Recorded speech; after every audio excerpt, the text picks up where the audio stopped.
ہم امن چاہتے ہیں مگر ظلم کے خلاف، اگر جنگ لازم ہے تو پھر جنگ ہی صحیح۔ ظالم کو جو نہ روکے وہ شامل ہے ظلم میں، قاتل کو جو نہ روکے وہ ہے قاتل کے ساتھ۔ حضرت صالح کی اونٹنی قتل ہوتی ہے، قاتل 4 تھے، عذاب پوری قوم پر آتا ہے۔ حضرت عمر فاروق رضی اللہ تعالیٰ عنہ فرماتے ہیں کہ اگر دریائے فرات کے کنارے ایک کتا بھی پیاس سے مر جائے گا تو اس کا جواب دے میں ہوں۔ لیکن بلوچستان میں جو ظلم ہوتا ہے، اور ظلم کرنے والا بلوچستان کا ایک سردار، بلوچستان کا خالی سردار نہیں بلکہ بلوچستان کی پارلیمنٹ کا ایک ممبر، ایک وزیر، وہ ظلم کرتا ہے، اور ظلم کرتا ہے وہاں کے ایک عام شہری، عام باشندے کے خلاف، اس کی فیملی کے خلاف۔ اس کی بیوی کو قید میں رکھتا ہے، اس کے 5 بیٹوں کو قید میں رکھتا ہے، اس کی ایک جوان بیٹی کو قید میں رکھتا ہے۔ آج سے نہیں 3-4 سال پہلے سے قید میں ہوتے ہیں۔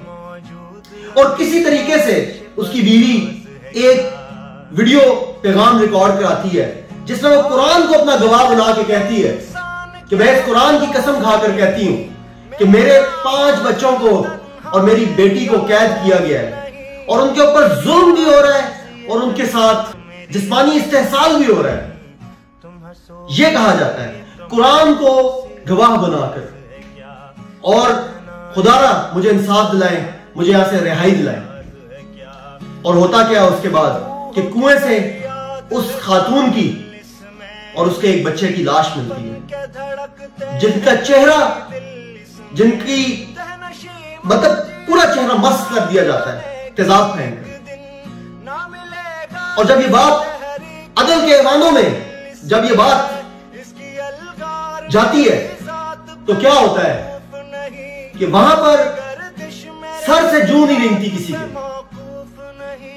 اس پریشر میں آ کے ایف آئی آر تو کاٹی جاتی ہے لیکن نامعلوم افراد کے خلاف۔ کون ہے یہ نامعلوم افراد کہ جن کو ہر ایسا جرم جو سامنے خود چیخ چیخ کر بول رہا ہوتا ہے کہ ہاں یہ ظلم اس شخص نے کیا، نام لے رہا ہوتا ہے، لیکن ان کو چھوڑ کر نامعلوم افراد لکھ دیا جاتا ہے۔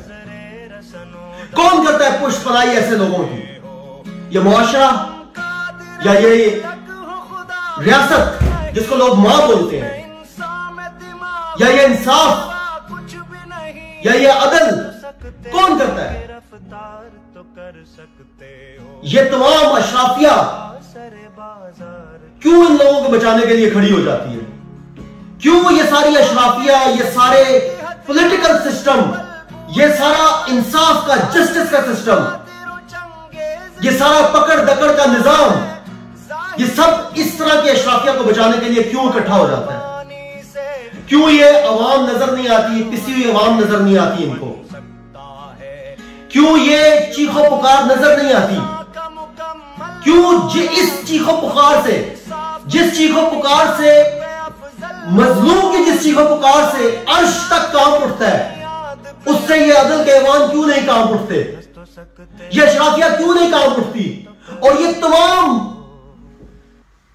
ملازمین، سرکار کے ملازمین، چاہے وہ کوئی بھی ایجنسی ہو، چاہے وہ کوئی بھی ہماری پولیس فورس ہو یا کوئی بھی فورس ہو، جو نوکری ملنے سے پہلے حلف اٹھاتے ہیں کہ ہم کسی کے پریشر میں نہیں آئیں گے اور ہم انصاف کی بالادستی کے لیے کام کریں گے، کیوں ان کے پاؤں کانپتے ہیں؟ کیوں ٹانگیں کانپتی ہیں ان کی؟ کیوں قدم دڑکھڑا جاتے ہیں ان کے؟ کون دے گا یہ انصاف؟ اگر آپ نہیں دیں گے، وزیر اعظم صاحب، چیف جسٹس صاحب، آرمی چیف صاحب، اگر آپ یہ انصاف نہیں دیں گے ان لوگوں کو تو کون دے گا؟ کون ذمہ دار ہے اس انصاف کو دینے کا؟ اگر آپ نہیں دیں گے تو پھر اس وقت سے ڈریں کہ جب ہر مظلوم اس انصاف کو اللہ سے مانگے گا اور وہ یہ کہہ کر اپنا درد، اپنا جو ظلم اور جبر اس کو اللہ کے سپرد کرے گا، وہ کہے گا یا اللہ میں کمزور ہوں، میں ان لوگوں کے